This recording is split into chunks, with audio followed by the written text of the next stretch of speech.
Hello everyone, welcome to ఈ వీడియోలో వచ్చేసి బుద్ధిజం గురించి తెలుసుకున్నాము. ప్రీవియస్ వీడియోలో మనం హిందూయిజం, ఇస్లాము, క్రిస్టియానిటీ, జైనిజం గురించి తెలుసుకున్నాం. ఈ వీడియోలో బుద్ధిజం ఫౌండర్ ఎవరు అంటే గౌతమ్ బుద్ధ అన్నమాట. ఈయన చైల్డ్హుడ్ నేమ్ వచ్చేసి సిద్ధార్థ. ఓకేనా, చైల్డ్హుడ్లో ఈయన పేరు వచ్చేసి సిద్ధార్థ. మరి గౌతమ్ బుద్ధ అనేది ఎలా యాడ్ చేస్తున్నారంటే, సో ఇక్కడ వాళ్ళ పేరెంట్స్ వచ్చేసి శుద్ధోదన అండ్ మాయాదేవి. సో మాయాదేవి చనిపోయిన తర్వాత తన పెంపుడు తల్లి వచ్చేసి గౌతమ వచ్చేసి తినని పెంచుతుంది. కాబట్టి తన పేరు ముందర వచ్చేసి గౌతమ అని యాడ్ చేసుకుంటారు. ఎన్లైట్మెంట్ అయిన తర్వాత బుద్ధ అనే నేము టైటిల్గా వస్తుంది. కాబట్టి తనని గౌతమ బుద్ధ అని పిలుస్తారు అనమాట. ఎప్పుడు పుట్టినాడంటే 563 BC, బిఫోర్ క్రైస్ట్. బిఫోర్ క్రైస్ట్లో వచ్చేసి ఇయర్స్ వచ్చేసి ఎన్నికి వెళ్తాయి, లార్జెస్ట్ వన్ టు స్మాలెస్ట్ వన్కి వెళ్తాయి. ఓకేనా. సో అలాగే ఎక్కడ అంటే నేపాల్లో పుట్టినాడు. అప్పుడంతా ఇండియా అంతా కూడా ఒకటిగా ఉండేది, నేపాల్, పాకిస్తాన్, చైనా ఇవన్నీ. కానీ ఇప్పటికైతే లేదు కదా. సో అప్పుడు ఎక్కడ పుట్టినాడంటే నేపాల్ లుంబిని, నేపాల్లోని లుంబిని అనే గ్రామంలో, లుంబిని అనే విలేజ్లో అనమాట. సో అది ఎక్కడ ఉందంటే కపిలవస్తు అనే గ్రామంలో ఉంది. ఓకేనా. పేరెంట్స్ వచ్చేసి శుద్ధోదన అండ్ మాయాదేవి. శుద్ధోదన ఫాదర్ వచ్చేసి ఒక రాజు అనమాట, ruler of Shakya kingdom of Kapilavastu. అలాగే మహామాయ అంటే మాయాదేవిని మహామాయ అని కూడా పిలుస్తారు. మాయాదేవి వచ్చేసి కోరియన్ వంశానికి చెందింది. సో ఇతను వచ్చేసి జ్ఞానాన్ని చేరుకోవడానికి, జ్ఞానం కోసం జ్ఞానాన్ని వెతుక్కుంటా 29 ఏజ్ వచ్చినప్పుడు వెళ్ళిపోతాడు అనమాట ఇంట్లో నుంచి.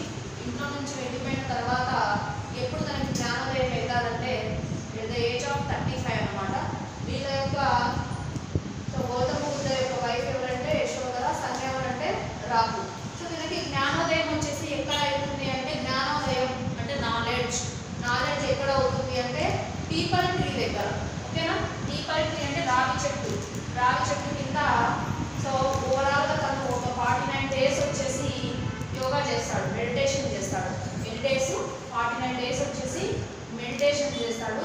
ఆ తర్వాత ఎన్లైట్మెంట్ అనేది జరుగుతుంది అనమాట. సో ఇక్కడ ఎక్కడ జరిగిందంటే బోధ్గయ, బీహార్లో ఉంది. సో బోధి ట్రీ అని కూడా అంటారు పీపల్ ట్రీని. హోలీ బుక్స్ వచ్చేసి రిపీట్గా బుద్ధ రాస్తాడు అనమాట. ఏ లాంగ్వేజ్లో ఉంటుందంటే పాలి లాంగ్వేజ్లో ఉంటుంది, ఏన్షియంట్ లాంగ్వేజెస్ అనమాట. సో త్రిపీఠిక కానీ ఎలా డివైడ్ చేస్తున్నారంటే వినయ పీఠిక, శుద్ధ పీఠిక, అభిధర్మ పీఠిక. సో ఫస్ట్ బోధన అంటే బుద్ధిజం గురించి ఫస్ట్ సెర్మన్ ఎక్కడ జరిగిందంటే సారనాథ్ అనమాట. ఎక్కడ ఉంది, యూపీలో. ఓకేనా. సో దీన్నే, ఈ ఈవెంట్ని ఏమని పిలుస్తారు అంటే ధర్మచక్ర పరివర్తన అని పిలుస్తారు. ఈ ఈవెంట్ని ఏమని పిలుస్తారు, ధర్మచక్ర ప్రవర్తన అని పిలుస్తారు. ఇంకా దీనికి సంబంధించి సో ఇక్కడ మనకి బుద్ధిజం ఫాలోవర్స్ వచ్చేసి main important person emperor Ashok అనమాట. మన ఇండియా ఓవరాల్గా రూల్ చేసిన చక్రవర్తి అనమాట, విద్వాన్. సో గౌతమ బుద్ధ ఎప్పుడు చనిపోయినాడంటే 483 BC, కుషీనగర్. సో కుషీనగర్ ఎక్కడ ఉందంటే యూపీలో ఉంది. బుద్ధ అంటే మీనింగ్ ఏంటంటే ద ఎన్లైటెడ్ వన్ అని అర్థం అనమాట. అలాగే సో వీళ్ళు ఏమని నమ్ముతారంటే మోక్షాన్ని పొందడానికి 8 మార్గాలు ఉన్నాయి. దీన్నే అష్టాంగ మార్గం అని, అలాగే 8-fold పాత్ అని కూడా అంటారు. ఫస్ట్ వన్ వచ్చేసి రైట్ వ్యూ అంటే మనము ఏదైనా కానీ ఒక అందులో సత్యం ఉందా లేదా చూసేదాంతో అనేది ఉందన్నమాట. అదనమాట రైట్ వ్యూ అంటే. Right intention, free your mind of everything, చెడు నుంచి, సో చెడు ఆలోచన నుంచి దూరంగా ఉండాలని. అలాగే రైట్ స్పీచ్ అంటే మాట్లాడే మాటలు పక్కన వాళ్ళని హర్ట్ చేయకూడదు, say nothing that hurts others. Right action, work for the good for others. ఓకేనా. మనం చేసే పని వచ్చేసి పక్కన వాళ్ళకి యూజ్ అయ్యేలా ఉండాలి.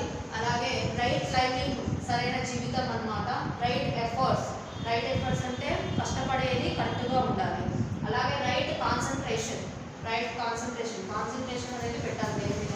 సో అలాగే దానికోసం ఏం చేయొచ్చు, మనం ప్రాక్టీస్ మెడిటేషన్ కూడా చెప్పొచ్చు.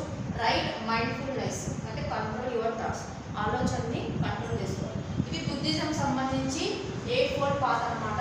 సో ఇక్కడికి major religions of India complete అయిపోయింది. Thank you for watching. Please subscribe YouTube channel. Please like, share, comment our videos.